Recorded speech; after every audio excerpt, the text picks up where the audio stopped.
Olá a todos, sou o Padre Marcelo, da Diocese de Leiria-Fátima, natural do Brasil, mas vivo aqui em Portugal já há mais de 20 anos. Portanto, sou padre mesmo da Diocese de Leiria-Fátima, incardinado nesta Diocese. Terminei os estudos em 2007, ordenei-me em 2007, fui pároco durante 7 anos e vigário paroquial primeiro com 2 anos, depois 7 anos de pároco na mesma paróquia. Depois fui enviado para Roma para estudar Sagrada Escritura e depois que voltei, há 1 ano voltei de Roma e sou o pároco de 2 paróquias, mas continuo a estudar porque continuo a fazer o doutoramento sobre um tema do livro de Amós, portanto, no profeta do Antigo Testamento. Antes de mais, é uma alegria estar convosco neste caminho que escolhestes fazer, de ler a Bíblia, do começo ao fim.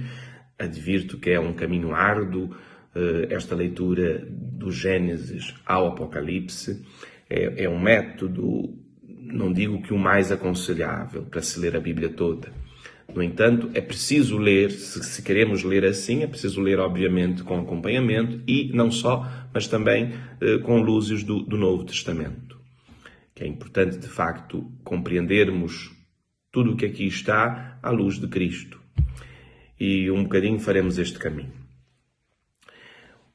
Apenas para vos dizer sobre o livro de Deuteronômio, coisas simples, que em qualquer Bíblia, qualquer introdução de uma Bíblia encontramos ideias. Deuteronômio é um pouco diferente, é heterogêneo em relação aos outros livros. Deuteronômio, a própria palavra, segunda lei, Deuteronômio, tem este nome justamente, dado depois, não pelos judeus, mas dado este nome justamente por ser uma reedição, uma síntese dos textos anteriores. Foi assim que foi encarado o livro do Deuteronômio.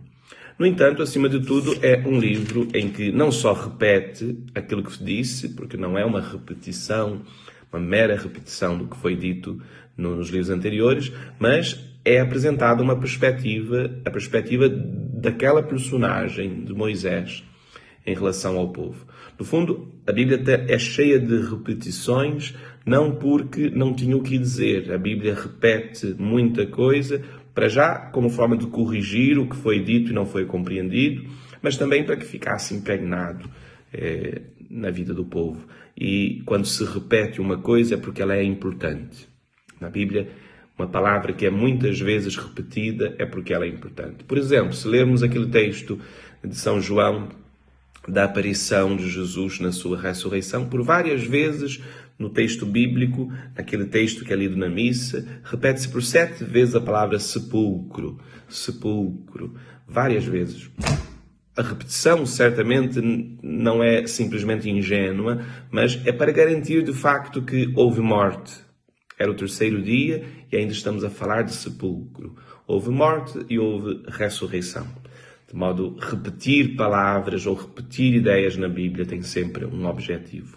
Portanto, ainda que a gente veja repetição, a gente está diante de um texto que foi pensado e que foi colocado aqui nesta posição porque ele tinha sentido estar ali. E de facto vemos isto. No livro de Deuteronômio existem 3 grandes discursos de Moisés, intercalados pelo Código Deuteronômico, do capítulo 11 ao capítulo 26, e vamos passar por ele, vamos ver.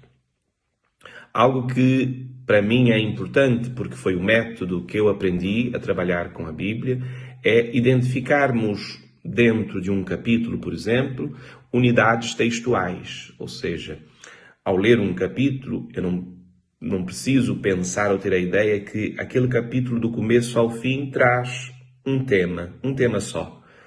Há várias possibilidades, pode trazer um tema só, como pode trazer vários temas, e esses temas serem escritos, quem os escreveu, escreveu com começo, meio e fim, é como uma história. Era uma vez, vem a trama, e viveram felizes para sempre. Fim. Portanto, também aqui no texto bíblico encontramos citações neste sentido, com começo, meio e fim. Por exemplo, no capítulo 1 do Gênesis, temos dos versículos 1, do Deuteronômio, temos do versículo 1 ao versículo 5, uma espécie de introdução. Depois temos a recordação do primeiro discurso, o início do primeiro discurso no versículo 6, e depois no versículo 9 começa a falar-se sobre a escolha dos juízes. que vai até ao versículo 18. Do versículo 18, e aqui é que quero vos fazer notar uma unidade textual. No versículo 19 do capítulo 1, fala-se: depois partimos do Horebe, atravessamos todo aquele deserto grande e temível que vistes, a caminho das montanhas dos amorreus, como nos ordenara o Senhor nosso Deus, e chegamos a Cádiz. Portanto, há aqui um lugar, Cádiz, que depois vamos ler isto aqui tudo, vai falar sobre o pecado, sobre a falta de fé dos judeus, e chegamos ao fim, no versículo 46, por isso é que tivestes de ficar tão longo tempo em Cádiz. Ou seja, há aqui um começo em que Cádiz, e chegamos a Cádiz, e depois ficamos tanto tempo a Cádiz. Então, é uma unidade textual. Dentro desta unidade textual encontramos uma trama, encontramos, agora, neste caso aqui, Moisés é que está a narrar, encontramos de facto todos os acontecimentos que aconteceram naquele lugar e depois finaliza. Porque ao começarmos o capítulo 2, partimos dali, dirigindo-nos para o deserto, a caminho do mar de Suf, como o Senhor me tinha ordenado. Portanto, vemos aqui já um outro cenário, um outro contexto. Portanto, é importante identificar, ao lermos, os cenários. Onde estão o povo, quem são as pessoas que ali estão, quais são as personagens, quais são o que é que o narrador diz, o que é que as personagens dizem.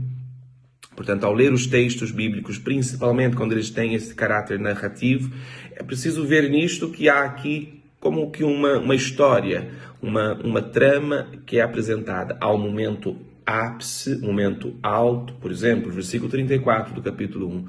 O Senhor ouviu o rumor das vossas palavras, encolorizou-se e jurou: nenhum dos homens desta geração perversa verá esta terra ótima que tinha jurado dar aos vossos pais. O Senhor irritou-se também comigo por vossa causa e disse-me: tu também não entrarás na terra. Ou seja, temos aqui um drama, temos aqui algo que nos chama a atenção. E é preciso perceber que o autor, ao colocar aquelas partes onde se mostra um clímax dentro da narração, colocou-a com uma